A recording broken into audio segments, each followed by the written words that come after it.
भारत में corona virus के नए मामले पहले से कई ज्यादा कम आ रहे हैं। स्वास्थ्य मंत्रालय की ओर से जारी ताजा आंकड़ों के मुताबिक पिछले 24 घंटे में कोविड-19 के 26,382 नए केस सामने आए हैं। इसी के साथ संक्रमितों की कुल संख्या बढ़कर 99,32,548 हो गई है। वहीं 24 घंटे में 387 लोगों ने इस वायरस की वजह से जान गंवाई है और इसके साथ ही कुल मृतकों की संख्या 1,44,096 हो गई है। मंत्रालय के आंकड़ों के अनुसार पिछले 24 घंटे में 33,813 मरीजों ने वायरस को मात भी दी है और इस तरह से देश में वायरस से संक्रमण मुक्त होने वाले मरीजों की संख्या बढ़कर 94,56,449 हो गई है। राहत की बात यह है कि एक दिन में संक्रमितों की संख्या से ज्यादा लोग इस बीमारी से ठीक हो रहे हैं। वहीं आंकड़ों के अनुसार देश में वायरस के सक्रिय मामलों की संख्या में गिरावट दर्ज की गई है। वर्तमान में कोरोना वायरस के सक्रिय मामलों की संख्या 3,32,002 है। देश में कोरोना संकट को देखते हुए कोरोना वायरस की वैक्सीन पर भी जोरों से काम चल रहा है। इसके वितरण की तैयारियां भी फुल स्पीड से की जा रही हैं कि लोगों को वैक्सीन कब और कैसे लगानी है।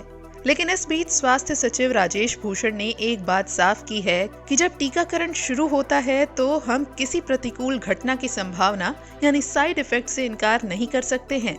ऐसे में उन्होंने कहा है कि इसलिए ये जरूरी है कि राज्य और संघ राज्य क्षेत्र इसके लिए भी तैयारी करें। एडवर्स इवेंट्स फॉलोइंग इम्यूनाइजेशन, ये एक क्रिटिकल बिंदु है। जब हम यूनिवर्सल इम्यूनाइजेशन प्रोग्राम करते हैं, जो हम अनेक दशकों से इस देश में करते आ रहे हैं, तो भी बच्चों में और गर्भवती माताओं में कुछ प्रतिकूल प्रभाव दिखाई देते हैं टीकाकरण के बाद। तो इसलिए जब भी हम कोविड-19 का वैक्सीनेशन प्रारंभ करेंगे तो उस समय भी एडवर्स इवेंट्स की संभावनाओं से इनकार नहीं किया जा सकता है। जिन देशों में इम्यूनाइजेशन प्रारंभ हुआ है, विशेषकर यूके, वहाँ पहले ही दिन एडवर्स इवेंट्स हुए हैं। तो इसलिए ये आवश्यक है कि राज्य सरकारें और संघ शासित क्षेत्र इसके लिए भी तैयारी करें। तो सबसे पहला काम ये किया है भारत सरकार ने कि डिटेल्ड इंस्ट्रक्शन जारी किए हैं infection prevention and control practices पे वैक्सीनेशन के दौरान, यानी जब आप टीकाकरण कर रहे हैं सेशन साइट्स पे क्या व्यवस्था हो जिससे इन्फेक्शन न फैले।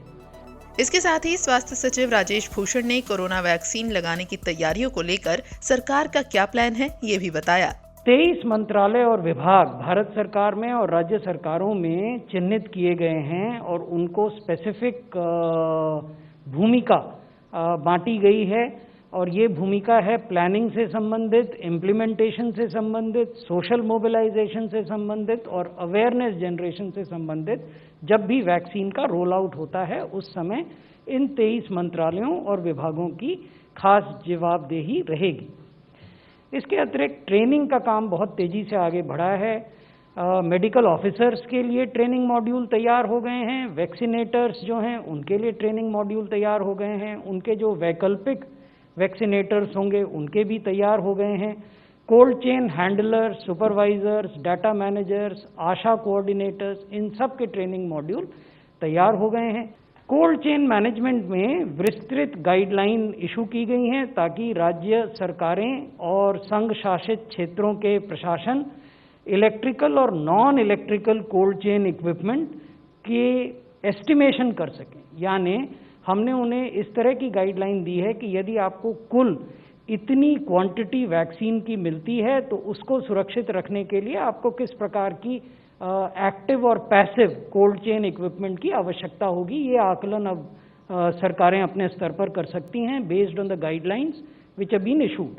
हम 29,000 कोल्ड चेन पॉइंट्स का उपयोग करेंगे, 240 वॉक इन कूलर्स का उपयोग करेंगे, 70 वॉक इन फ्रीजर्स का उपयोग करेंगे, 45,000 ice lined refrigerators, 41,000 deep freezers और 300 सोलर रेफ्रिजरेटर्स का उपयोग करेंगे। ये सारा इक्विपमेंट ऑलरेडी राज्यों के पास पहुंच गया है। इसके अलावा अन्य इक्विपमेंट भी उनको सप्लाई किया जा रहा है।